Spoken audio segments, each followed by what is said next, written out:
And therefore, please join me in giving a warm welcome as I ask my dear mother to come and offer the L'chaim bracha, this year's Kinus.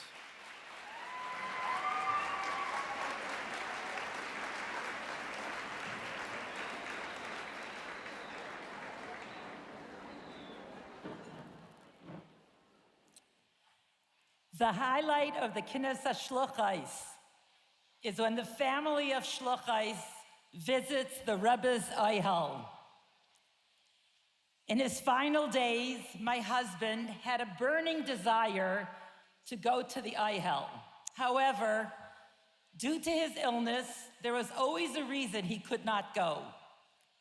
The Wednesday before he passed away, he sat up and said, "Today is the day. We are going to the Ohel." Over the next few hours, he called close friends and shluchim. He reviewed heartfelt letters of encouragement that were to be sent out in the days to come. He was preparing to go to the Ohel, to the Rebbe, one last time.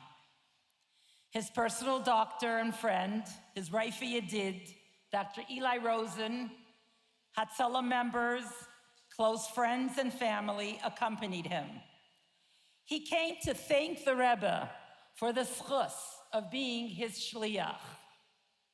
He thanked the Rebbe for allowing him to serve as a conduit to carry out the Rebbe's wishes for the world of Shluchos and Lubavitch. Throughout his lifetime, for over 6 decades, my husband's guiding principle was to fulfill the Rebbe's ratzon, the Rebbe's desire, and sheyigraim nachas ruach zum Rebben, to bring nachas to the Rebbe. To the shluchim and the shluchais, his message was always clear. Always be grateful for the privilege of carrying out the Rebbe's mission, bringing the Rebbe the greatest nachas. This is the most precious and fulfilling thing one can do.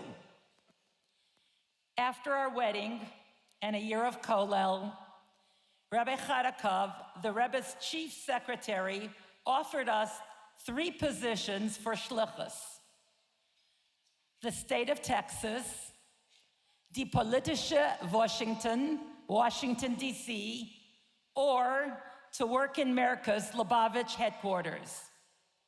My husband said he would do whatever the Rebbe chooses. The Rebbe told us that his father-in-law, the previous Lubavitcher Rebbe, lived here, and from here, he spread Torah and Chassidus to the whole world. You should stay here, and from here, you will spread out to the whole world. And then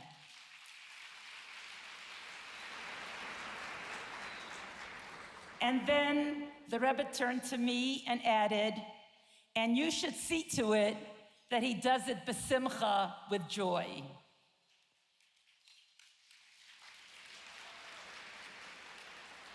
Over the years, the Rebbe entrusted my husband with great responsibilities, sending him to establish new Chabad centers across the globe, to meet the leadership of communities, both large and small, to engage with donors and partners in an effort to expand the work and reach of Chabad Lubavitch around the world. Through it all, my husband's unwavering goal remained clear: to bring nachas to the Rebbe. During a yechidus, a private audience with the Rebbe charged him to do a task that he had found challenging and difficult. My husband turned to the Rebbe and said, "Rebbe, please give me chayus to be able to do my work." The Rebbe responded twice, "Chayus kriegt men von Eibeshter. Ich kann dir geben a bracha." Strength and vitality one receives from the Almighty God. I can give you a bracha. And then the Rebbe showered upon my husband many brachas. My husband would write a report after each of his travels, always seeking to include elements that would give the Rebbe nachas.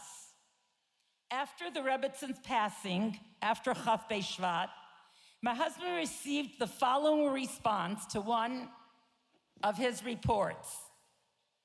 Kain Yavaser Taiv La'asid Lavai Uva Haisafa. My husband was very troubled upon seeing the expression La'asid Lavai, an unusual term used to describe the future, the times to come. After Gimel Tammuz, he took upon himself this as a personal directive. He would always share with family and friends, shluchim and shluchos, encouraging them to share good reports with the Rebbe. When you write to the Rebbe, begin your pan. Hineni levaser toiv. I want to share good news. Start with giving the Rebbe nachas and then request personal brachas and guidance.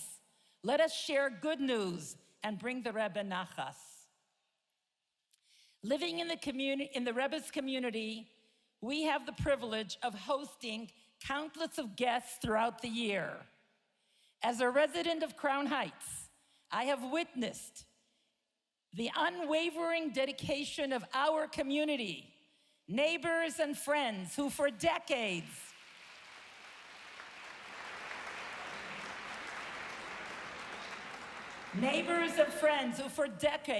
have embraced this as their mission, opening their homes and hearts to visitors, quietly and powerfully, inspiring so many to reconnect to their heritage, bringing immense nachas to the Rebbe.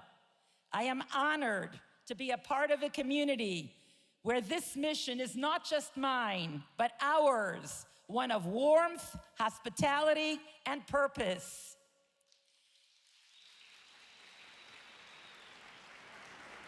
Dear Shluchos, as my husband dedicated himself to his Shluchos, each of you continue to pour your heart and soul into this calling, giving of yourselves completely. You set aside personal comforts, your support system, access to kosher food, and take upon yourself so much more to provide a proper education to your children.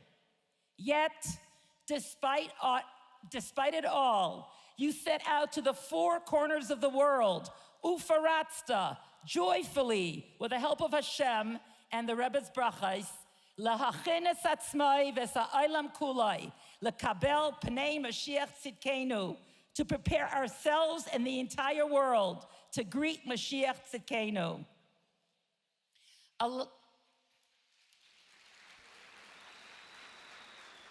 Along with your children, many of whom I have taught personally in Beis Rivka, who are the leaders of today, as my husband would often say. They too have committed to leaving home at a young age to receive the proper education they need. Your children are surely a great source of nachas to the Rebbe. So tonight, lift up your cups. We say l'chaim. L'chaim to the shluchos and the shluchim who live with the guiding principle of sheyigrain nachas ruach sum Rebbe, dedicating their lives to fulfilling the Rebbe's vision and being on the front line of bringing the Shekhinah down here once again now. And in this merit, may we all be blessed. May you all be blessed. We all be blessed with infusing simcha in our lives to the success in your shlichus, health, wealth, joy, children, shidduchim for your children, Yiddish, Hasidish, nachas from all your children and your communities, and all that you need. May we merit to welcome Mashiach speedily now, l'chaim v'levracha.